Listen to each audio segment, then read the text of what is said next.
Então, está valendo. Vamos falar aqui sobre recursos naturais, né, recursos minerais, no caso, né, que é mais específico, minerais no Brasil e no mundo. E aqui nós temos essa figura aqui, né, esse mapa mundi aqui, mostrando essas setas aqui, né, desse transporte de produtos pelo mundo todo aqui, assim, desses minérios aqui. Nós temos uma quantidade grande desse transporte. É claro que essas setas vermelhas aqui, elas não fazem jus, né, ao total de transporte que existe. Nós temos aqui, só para citar exemplo, né, nós temos saindo daqui, ó, aqui do porto de Itaqui, no Maranhão, certo? E dando a volta, indo lá para a Holanda, né, uma grande quantidade de minério de ferro, né, sai da Certo Carajás, no Pará, depois vai para o porto de Itaqui, no Maranhão, através de trens, né, de trem, aí, da Vale do Rio Doce. Aí, depois de lá, temos o transporte de navios, né, até o Porto de Roterdã.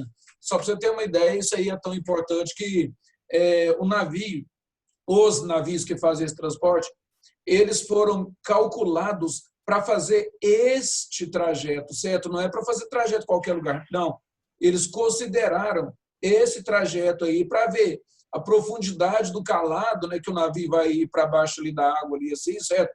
A profundidade, né, que ele pode passar, né, entrando no porto lá de Roterdã, chegando aqui no Brasil, no tamanho que pode ser o maior possível, para poder carregar lá tantas 1.000 toneladas, né, mais ou menos, citar aqui um exemplo, mais ou menos por volta de 70 mil toneladas de minério, né? Então, os tanques, né, no caso, os porões, para levar esse material a granel, né, como é que poderia ser feito?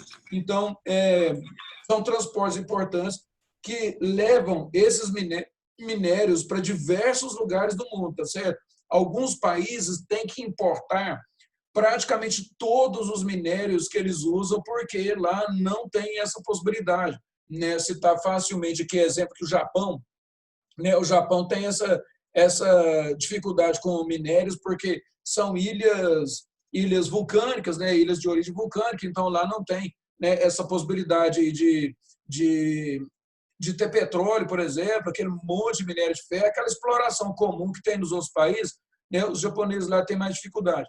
Então, esses minérios aí são alguns minérios que às vezes encontrados em grandes quantidades, em abundância mesmo, né? E a gente usa também em grandes quantidades, não são muito caros. E existem alguns minérios que são muito pouco explorados para alguma coisa muito específica, difícil de encontrar, então eles são mais caros, entendeu? Né? Então, a gente tem aí, por exemplo, citar um exemplo só de diferença aqui, por exemplo, nós temos a produção de minério de ferro, né, em imensas quantidades, e aqueles outros minérios, né, que são mais raros, assim, né, que têm um uso mais específico, igual lítio, né, o pessoal aí vai minerar, não tem tanto em grande quantidade assim, mas faz aquelas baterias, né, de bateria celular, baterias importantes aí para o mundo inteiro, mas você não vai ficar transportando igual no volume de minério de ferro. Tá? Então, isso aí varia muito conforme o que o mundo precisa e também conforme o que está disponível para ser explorado, evidentemente. Então, aqui nós temos uma série aqui de minérios, e aí é o seguinte, né, mais uma vez eu digo para vocês que se a gente precisar de informações aqui, vocês são capazes de olhar essa legenda e identificar ela aqui dentro do mapa, aqui, né, identificar esses minérios dentro do mapa. Se conseguir fazer isso, conseguir fazer uma análise disso, e isso é que nós precisamos para responder prova. Não que você decore onde é que vai cada bolinha dessa aqui, né? Que senão vai ficar doido. E aí, o que nós temos aqui? O aluno precisa ter um conhecimento de mapa mundi, né? Não saber todos os países, evidentemente, mas saber que sobre os continentes, áreas mais ricas, mais pobres, né? Essa questão de exploração, que tipo de minério é mais específico aqui, certo? Então, quando você olha, por exemplo, né, nesse mapa aqui, você vai ter uma questão de localização aqui, né, exportação de produtos aqui para a América do Norte, né, aqui da América Central para a América do Norte, né? Então, aí nós temos aqui, por exemplo, a região da Europa, né, que nos outros mapas parece bastante maior, né?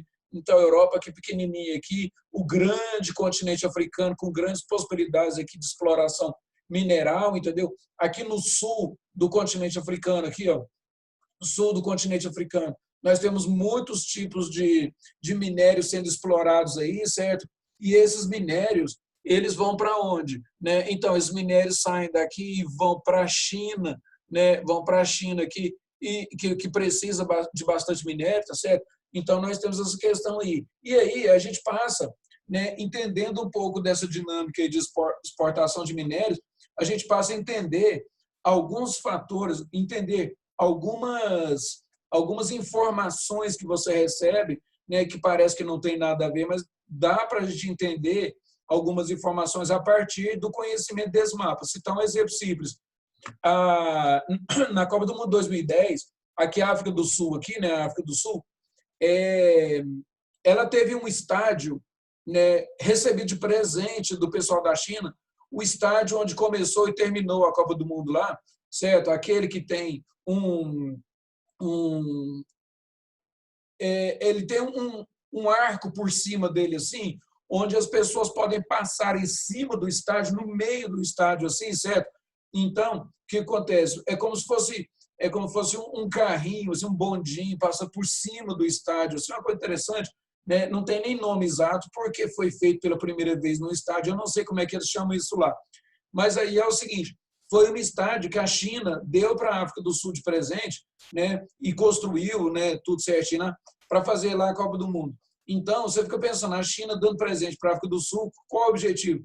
É claro que atrás disso tem uma China com os olhos voltados para todos os minérios da África do Sul, e que não são poucos, né? Então, a China explora já minérios na África do Sul e ainda quer muito mais do que já explora lá, certo? A África do Sul já foi o maior produtor de diamantes do mundo, né? Aí hoje não é mais, né? Mas nós temos hoje a Austrália, né, com a grande produção, mas acontece que ainda se produz diamantes lá, tá? Vários outros minérios. Então, dá para entender a China presenteando a África do Sul. Uma outra coisa que é interessante é essa questão de transporte de minérios aqui. Ó. Estamos falando da toda gigantesca e poderosa que é a Rússia, né? Enorme, enorme, enorme. Né? Então, tem aquele transporte de minérios para cá. A Rússia ela é um grande exportador de petróleo hoje, certo? Então, o que nós temos? A Rússia se baseando na exportação dessa commodity, né, para outros países lá, para tipo alavancar a sua economia. Então, a Rússia pertence ao BRICS, né, é um país que está em desenvolvimento, né, com boas possibilidades de melhorar as condições de vida da população toda, né, daqui a alguns anos, né, mas por causa uma das molas motrizes desse desenvolvimento é a exportação de petróleo, certo? Então, quando se tem exportação de petróleo, né, mandando para outros países, não importa se é aqui, né, para a Europa, ou se é aqui mais para o sul da Rússia, aqui para os países aqui nessa região, mas nós temos, então, exportação de petróleo como uma coisa que rende muito dinheiro hoje para a Rússia, tá certo? Então, ela pertence ao BRICS, né? O pessoal acha que é um país com boas possibilidades de desenvolvimento, igual o Brasil é, né? Brasil, Rússia, Índia, China e África do Sul, mas no caso nosso aqui do Brasil, nós temos uma vantagem porque nós temos uma questão de exportação, até mesmo de minérios, que nós já estamos falando aqui, nós temos uma vantagem de exportação de vários produtos diferentes. A gente não depende, por exemplo, de exportar um produto só. Né? No caso da Rússia, é quase isso. Né? Então, muitas pessoas gostam de falar mal do Brasil, só criticar esse tipo de coisa, não sabem muito bem da realidade, mas como nós estamos presentes no BRICS, né, e nós estamos em desenvolvimento, estamos juntos com a Rússia nessa questão aí de possibilidades de desenvolver o país dentro de alguns anos, né, de bons desenvolvimentos, né, em várias áreas. Só que nesse ponto o Brasil está na frente da Rússia, né? Nesse ponto aí. Por quê? Porque nós exportamos muitos produtos diferentes, nós importamos muitos produtos diferentes. E aqui no Brasil nós temos o quê? Um mercado consumidor desses minérios aí, ó, um mercado consumidor também bastante grande, né? Então, nós não temos igual a Rússia, aquelas áreas gigantescas lá, assim, que é tudo só neve, né? Não tem ninguém lá, esse tipo de coisa, tem que concentrar a população mais ao sul, esse tipo de coisa. Não, o Brasil tem uma população relativamente bem espalhada, digamos assim, e onde esse mercado consumidor é muito interessante. Né? 208 milhões de habitantes, comprando produtos industriais, né, que foram produzidos com minérios e minérios brasileiros, né? Então, se a gente importa algum minério, é alguma coisa muito específica, tá certo? Então, o mais normal é o Brasil exportar os minérios. Aqui tem uma coisa interessante que, apesar da importância do extrativismo mineral para o mundo moderno, essa atividade tem sido vista como uma das mais responsáveis pela degradação ambiental, certo? Uma das maiores responsáveis sobre degradação ambiental. Então, existe aquela questão de que nós podemos explorar esses minérios, mas nós temos que depois deixar o ambiente, né, na melhor ordem possível, durante o processo de exploração e também depois do processo de exploração, né? Porque no Brasil nós fizemos aí algumas leis dizendo que a empresa explorou uma determinada área lá, então, quando ela sair, né, a empresa sair de lá e fez um buraco lá, por exemplo, e estava explorando em forma de mina, né? Lembrando o detalhe, quando a gente explora com túnel, né? Quando a gente explora com túnel, a gente vai chamar de mina. Ou quando a gente explora na superfície e arranca aquela terra toda e faz aquele buracão na superfície, nós chamamos isso de pedreira. Então, lá na prova, se aparecer pedreira é uma coisa e mina é outra coisa, certo? Então, os geógrafos, o pessoal lá que é especializado, né, gosta de fazer essa separação. Às vezes, o Enem também encara dessa maneira. Então, mina, né, minas são túneis, pedreiras são áreas abertas. Pedreira está explorando o quê? Não só pedras comuns, assim, certo? Para construção, esse tipo de coisa. Está explorando um determinado tipo de mineral, né? Mas como está a céu aberto, arrancando aquela primeira camada de terra da superfície e trabalhando ali fora daquelas mínicas túneis, então é chamado de pedreira. Deixe claro isso para ficar melhor para você interpretar os conceitos futuramente. Agora é o seguinte, então, maior responsável por degradação ambiental. Então, nós temos a agricultura, que vai estragar o ambiente, até que vai. Mas quando você revira aquela terra toda ali na superfície, faz buracos, desvia rios, assoreia os rios jogando um monte de areia lá dentro e tal. Então, isso aí é um crime grave. Que eu estava dizendo que a empresa é obrigada a refazer aquele ambiente ali, né? Não igual estava, porque ela retirou de lá muito material. Mas digamos que ela tinha uma pedreira e ela estragou ali aquela parte, tem que colocar depois de novo ali por cima lá, cobrir com uma terra mais fértil, às vezes planta alguma coisa, umas gramas ali, alguma coisa para não deixar que a chuva bata diretamente na terra, né, e vai fazer um assoreamento, uma erosão, um buraco lá e tal. Então, tem que refazer aquele ambiente ali da melhor maneira possível. Agora é o seguinte, quando uma empresa, cá entre nós, quando uma empresa explorou aquela área ali, pegou o minério, vendeu, recebeu o dinheiro, o que eles querem? Passar para a próxima área.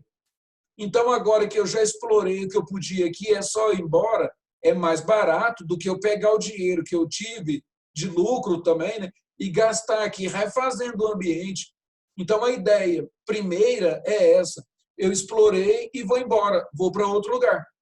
Vou para outro lugar. Aí eu vou explorar lá de novo e vou para outro lugar. Mas, pela lei, ele tem que refazer aquela parte ambiental ali, tá certo?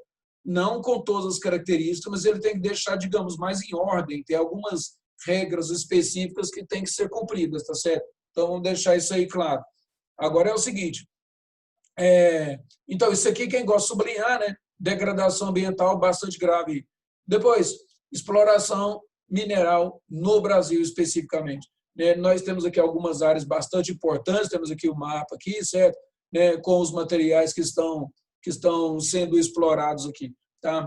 Quando fala em exploração aqui, a última coisa, né, ou, no caso, a primeira coisa que se lembra foi daquelas represas lá que estouraram lá, assim, certo? Então, causaram aquela onda gigante lá de entulhos, né? Mataram muitas pessoas e tal, né? Mas aquelas lá são represas que foram noticiadas na televisão, né? Assim, com mais ênfase, né? Mas nós já tivemos outras represas estouradas aqui, assim, né? Represas que não aguentaram o peso de todo aquele material, né? E depois o material que estava dentro dela, que são os rejeitos, foi liberado em outras áreas, caindo em igarapés, rios menores, depois passando para rios maiores. Nós tivemos isso na região da Amazônica, pouco depois da represa de São Marco, nós tivemos represas também estouradas lá na Amazônia, mas como nós não tivemos aquele monte de mortes nem nada, foi uma notícia que o pessoal resolveu não divulgar muito, não falar sobre isso, né? Mas saíram uns poucos jornais mostrando isso, né? Uma usina de cassiterita, né? Que o pessoal estava explorando lá e os rejeitos foram espalhados por alguns igarapés da região amazônica. Quando você fala isso, você imagina aqueles rios super preservados, cheios de peixes, de repente ser invadido por um monte de lixo dessas empresas assim, certo? Então a perda ambiental foi importante, mas como não tivemos perdas humanas lá, né, em aquela grande quantidade, morreram acho que umas 4 ou 5 pessoas só, o pessoal resolveu deixar isso para lá, mas tem que levar em consideração, primeiro, que foram vidas humanas, e segundo, que essas usinas, essas represas lá, sujaram, estragaram também o meio ambiente, entendeu? Tem que se considerar isso, tá? Então, aqui, o Brasil está entre os 5 países com maior potencial de descobertas minerais, ao lado da Austrália, Canadá, dos Estados Unidos e Rússia. Porém, é apenas o 8º país em investimento em exploração mineral, né? Os países investem mais do que o Brasil nessa questão de exploração mineral. Quando fala que é apenas o 8º país em investimento, muita gente pode pensar o seguinte: se é o 8º num grupo de 215 países aí, né, então nós estamos bem na fita, né, nós estamos investindo muito dinheiro. Mas, na verdade, né, ser o 8º não é vantagem nenhuma. Por quê? Porque tem vários países que não investem em exploração mineral, certo? Né, não tem quase nenhum dinheiro investido em exploração mineral, porque, né, já fizeram lá os seus testes e eles não têm como explorar em grande quantidade. Às vezes o país é pequeno, né? Então você vai ter dificuldades, né? Às vezes o país, né, está em algum lugar que seja extremamente gelado, né? Talvez possa explorar alguma coisa lá, mas também vai ser muito difícil e tal, não vai ser rentável. Então alguns países não têm esse tipo de investimento, né? E aí no caso o Brasil aí, o 8º a investir, só que com o território brasileiro do tamanho de um continente, né, poderia investir mais, né? Nós poderíamos encontrar aqui alguns outros minérios interessantes, né, que fossem importantes para a nossa própria indústria, para o Brasil exportar esse material também, tá certo? Então, o Brasil poderia investir mais, tá? Porque nós temos terrenos muito diferentes espalhados pelo país, né? Nós temos áreas de planaltos, planícies, depressões, né? Então, esses terrenos aí podem ter vários tipos de materiais diferentes, né? Eu disse que alguns países não investem tanto nisso, né, em exploração mineral, porque às vezes eles são países menores do que os nossos estados, certo? Eles têm uma característica praticamente única de solo no país inteiro, já falei que eles são minúsculos, né? Então, explorou aqui, já explorou tudo, não tem aquela variação e novas possibilidades. Por isso é que eu falei para vocês que a gente pode realmente ter muito mais minérios diferentes aqui. E o Brasil, nem o povo brasileiro nem saber disso. Tá? Então, a preocupação com os recursos minerais do Brasil evidencia-se a partir da Evolução Nacionalista, né, de 1930. Quando eu falei evolução nacionalista, vamos deixar claro isso aí. Nós estamos falando mesmo, né, para ficar mais simples aí, né, na questão de exploração de minério, dessa necessidade aí, né? Estamos falando de 30 aí, né? 1900 em Getúlio Vargas, está lembrado de história? Da aula de história, então? 1900 e Getúlio Vargas, a gente precisando de desenvolver isso, só que tem uma coisa, cara, né? Aqui estou falando assim, ó, culminando com com a aprovação do Código de Minas e tal. Nessa época aqui, está lembrado de 1930, vamos só recapitular. Nós temos, então, começando aí, né, governo de Getúlio Vargas, só que tem uma coisa, né, quando se fala em grandes explorações de minério, começando aí e tal, tem uma vírgula aí que você tem que pensar, tem que lembrar dela, que é o seguinte, cara, um ano antes de 1930, o que nós tínhamos? 1929, começando uma crise bastante grave no mundo todo, está lembrado disso aí? Então, crise de 29, né? Então, quando se fala assim em uma grande ideia, uma tentativa aí de explorar esses recursos todos aqui do Brasil e tal, né? dá a impressão que é um momento de grande pujança, assim, de desenvolvimento, agora vai, esse tipo de coisa. Na verdade, né, nós tivemos aprovação de Código de Minas, assim, né, mas nós não tínhamos como investir dinheiro nisso, né, em grande quantidade ali no primeiro momento.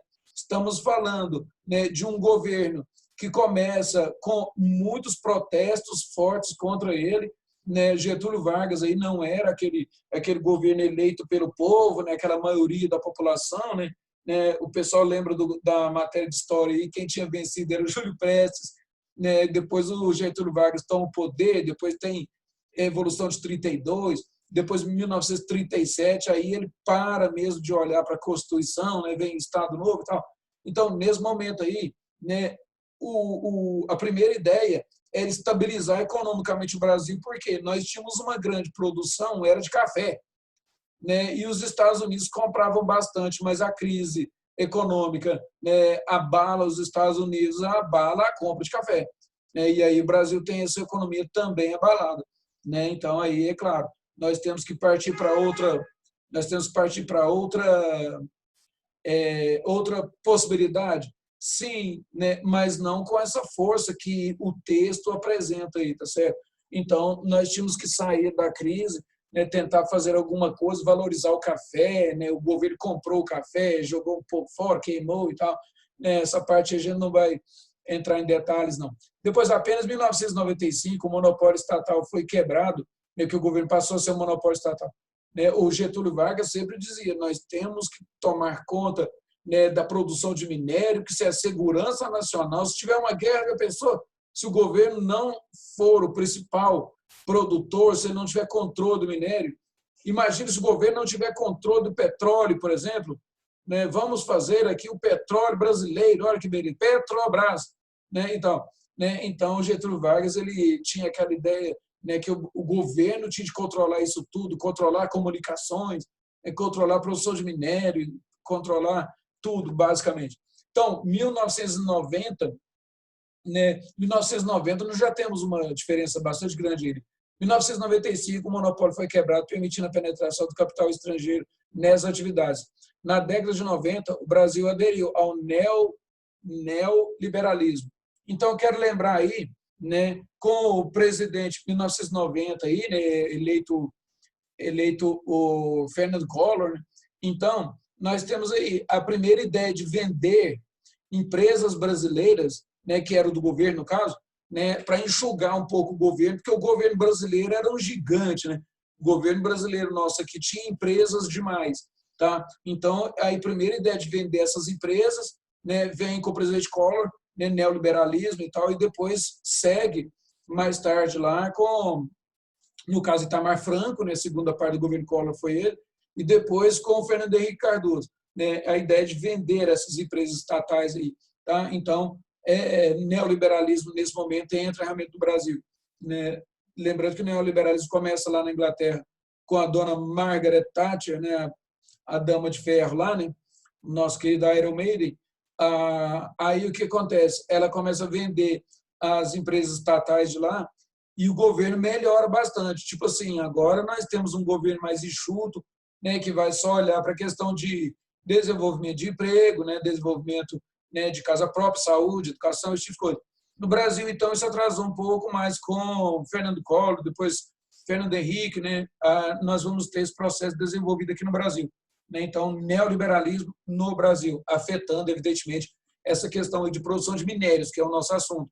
Né? Lembrando que a gigantesca Vale do Rio Doce, né, na época ela era gigante, não pelo seu lucro, na época a Vale do Rio Doce era gigante pelo total de funcionários que tinha, né? Então ela era um monstro cansado e pesado que não conseguia oferecer um minério de ferro com qualidade, né, ou pelo menos com preço no mercado. O minério de ferro do Brasil era caro demais, né? Então, quando a Vale do Rio Doce é vendida, o pessoal vai mandar embora os funcionários lá, vai mandar embora 40% dos funcionários. Eu disse 40%, manda embora. E aí nós temos o quê? Mandando embora 40% dos funcionários, né, a Vale começa a funcionar muito mais leve, virou um atleta e ela começa a ganhar dinheiro, certo? Então, essa questão dos minérios aqui no Brasil passa né, pela questão da privatização, né? A questão de siderúrgicas foi modificado isso aí, certo? Né, a questão de siderúrgicas aqui, o governo tinha um monte de siderúrgicas para limpar um alto forno, era um preço absurdo que o governo pagava. Por quê? Tem que molhar a mão do fulano, do outro, para assinar lá, para poder limpar o alto forno, né? Aí depois, quando foi privatizado, foi uma coisa boa, porque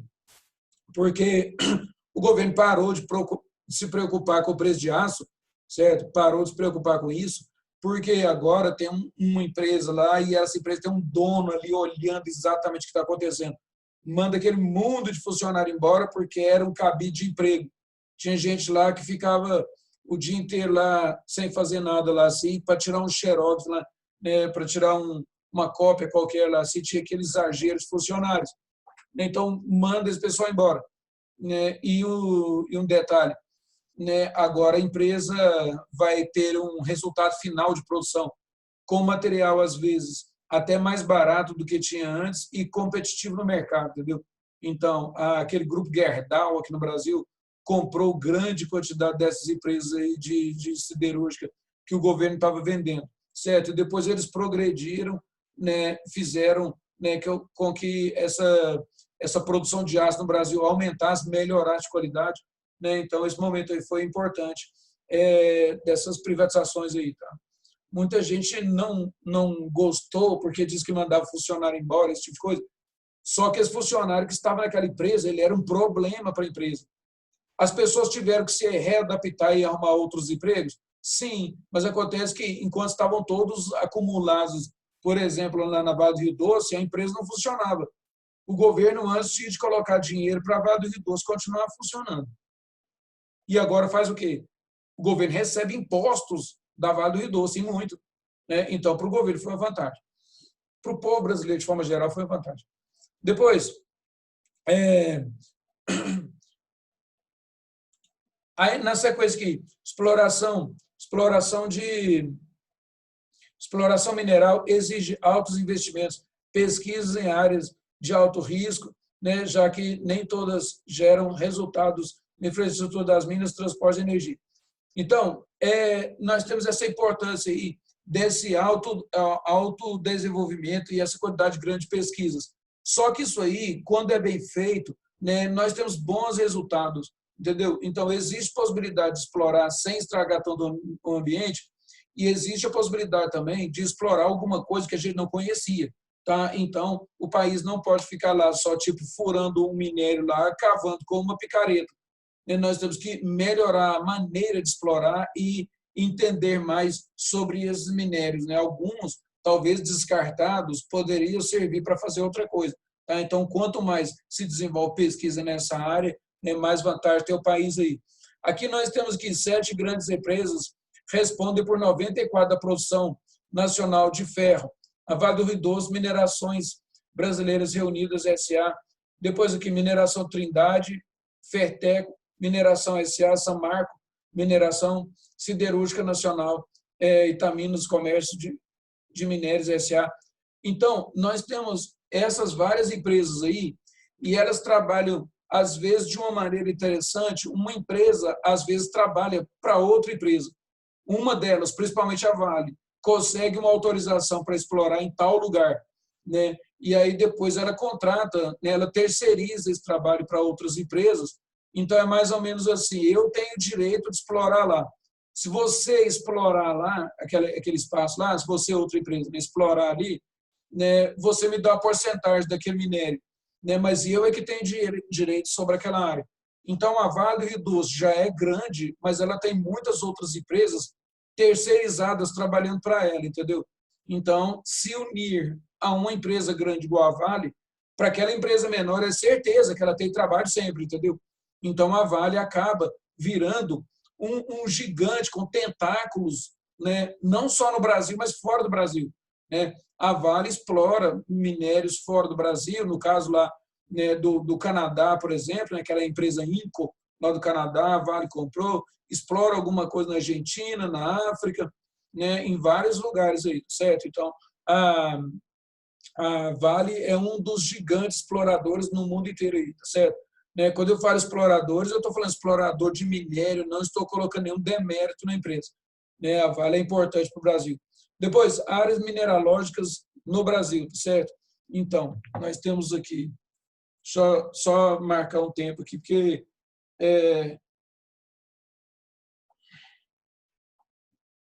porque deu um aviso aqui sobre o tempo da reunião.